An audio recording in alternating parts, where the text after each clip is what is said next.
अखिलेश यादव की बात करने जा रहे हैं उत्तर प्रदेश की, जहां 2027 में विधानसभा चुनाव होना है, लेकिन बयानबाजी अभी से तेज है। कल अखिलेश यादव नोएडा में थे। ग्रेटर नोएडा के दादरी में रैली कर अखिलेश यादव ने चुनावी शंखनाद किया। इस दौरान अखिलेश यादव ने केंद्र से लेकर यूपी सरकार पर जमकर हमला बोला। अखिलेश यादव ने कहा कि जिस तरह 2024 में बीजेपी यूपी में कमजोर हुई है, उसी तरह 27 में यूपी से बीजेपी की छुट्टी कर देंगे। अखिलेश यादव यूपी विधानसभा चुनाव के लिए पीडीए पर फोकस कर रहे हैं। वो सरकार पर पीडीए समाज की अनदेखी करने के बाद तकरीबन हर मंच से कह रहे हैं, जिसने अपमान के, अत्याचार की, अन्याय की, उत्पीड़न की, उपेक्षा की, भेदभाव की पीड़ा नहीं झेली है, वो कभी भी हमारे दुख को नहीं समझ सकते हैं।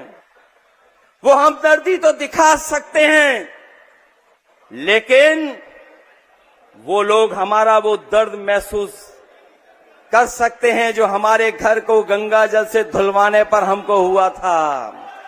और इस बार रैली में जो लोग आए हैं, बीजेपी की उत्तर प्रदेश से छुट्टी होकर के दिल्ली से भी छुट्टी होना तय है। अखिलेश यादव के मन में अभी भी वो गंगा जल से घर धुलवा देने वाली कसक, वो पीड़ा और यूं कहें कि वो नाराजगी है, इसलिए इस मंच से वो ये बात कह रहे हैं। अखिलेश यादव के नोएडा जाने पर मुख्यमंत्री योगी आदित्यनाथ ने तंज कसा। मुख्यमंत्री योगी आदित्यनाथ ने कहा कि जो नेता अंधविश्वास के चलते चुनाव हारने के डर से नोएडा आने से बचते थे, उन्हें अब विकास की बात करने का कोई अधिकार नहीं है। ये उस अंधविश्वास को मानने वाले लोग कौन थे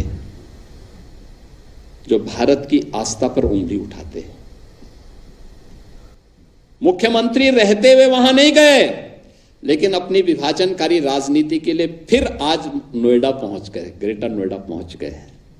बहनों और भाइयों, इनके चेहरे को देखो तो उस समय वहां के विकास के लिए ये बोटलनेक थे।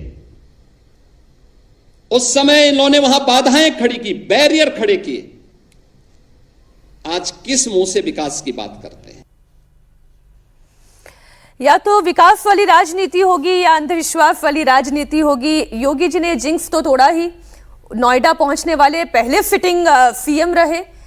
जो कहा जाता था कि भाई जो नोएडा जाता है फिर वो दोबारा सत्ता में नहीं आता, तो योगी जी ने तो सत्ता में भी आके बता दिया। लेकिन अखिलेश यादव के मन में वो टीस अब तक है, वो गंगा जल वाली बात एक बार फिर लेकर आए। देखिए मीनाक्षी जी, आप तो वो कह रहे गंगा जल की तो जो है वो तो उनकी लड़ाई चूंकि बीजेपी से है, वो बोलते ही रहते हैं। लेकिन मुझे लगता है कि वो अटैक कहीं जनेऊधारी राहुल गांधी पर तो नहीं कर रहे हैं, क्योंकि यूपी चुनाव के लिए तो ब्राह्मण, मुसलमान और उसको लेकर के एक समय में कांग्रेस पार्टी उसी के बल पर थी। और नोएडा में एनडी तिवारी, नोएडा जिन्होंने स्थापित किया, वो मुख्यमंत्री थे और वहीं आके ठहरा करते थे। इसलिए ये भी अपवाद नहीं है। तो चूंकि समाजवादी अखिलेश यादव तो बच्चे रहे होंगे, इसलिए मैं कह सकता हूँ तो ये है कि अंधविश्वास से लोगों को बात करें, वो हटाना।